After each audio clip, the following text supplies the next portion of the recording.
When I met Claire, she felt like a calm after a decade of storms. I was 35, tired of dating games and half-truths. She was elegant but grounded, the kind of woman who made even silence feel comfortable. We met at a friend's engagement party. She was wearing a soft blue dress and had this quiet confidence that drew me in instantly. Within minutes of talking, I felt that strange familiarity, as if I already knew her story before she ever told it. We started seeing each other regularly. Coffee dates turned into dinners, and dinners turned into weekend trips. She never talked much about her past, just said she'd had a few bad relationships, and preferred to focus on the present. I respected that. Everyone carries scars they're not ready to share. What mattered to me was who she was now. Over time, I started imagining a future with her. We had chemistry, laughter, and what felt like a real emotional bond. The kind of connection that makes you want to build a home, not just share one. About a year into the relationship, I proposed. She froze for a second, just a flicker, then smiled, tears in her eyes, and whispered, "Yes." But after that night, something shifted. She became more protective of her phone. She'd flinch when I asked simple things: where she grew up, who her closest friends were, what her family was like. Once, she even joked that I asked too many questions for a man who was about to marry her. I laughed it off, but the words stuck. Then one afternoon, about 2 months before the wedding, she got a call.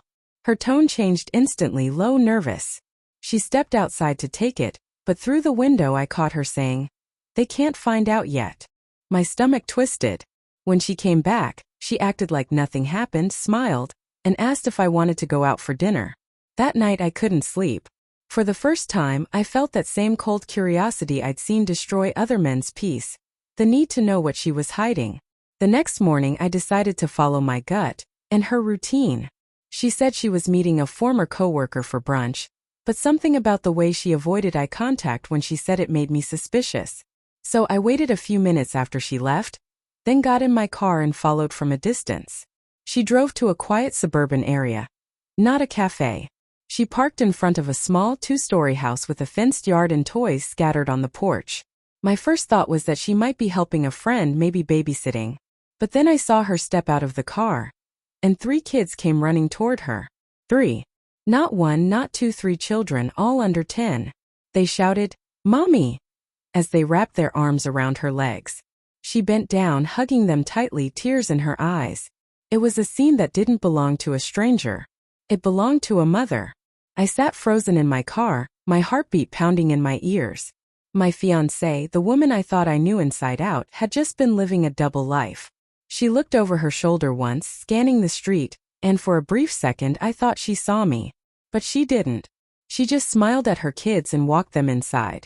I didn't confront her that day. I couldn't. I drove home and spent hours staring at our engagement photo on the mantel.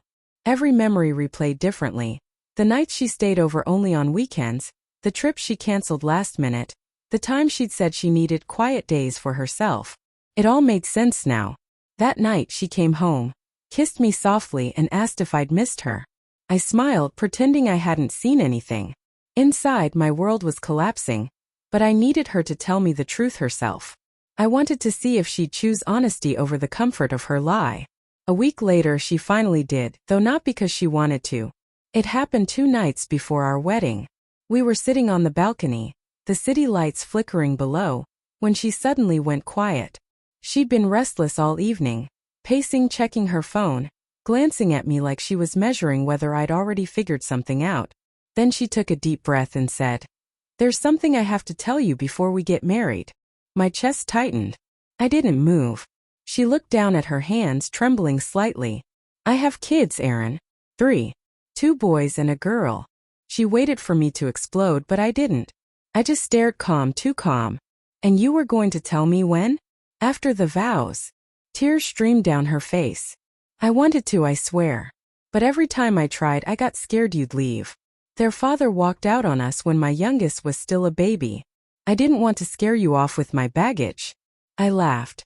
Not out of humor but disbelief. "You hid 3 lives from me, Lily. For 2 years. You let me plan a wedding, build a future. All while living a lie." She tried to reach for my hand, but I pulled away. "Please, Aaron. You don't understand. I fell in love with you before I knew how to tell you. Then it just got harder." I thought maybe after the wedding when things felt safe. Safe. I cut her off. You mean comfortable enough to lie forever? Her face crumpled and for a moment, I saw the woman I once loved. Scared, desperate, but human. Part of me wanted to forgive her.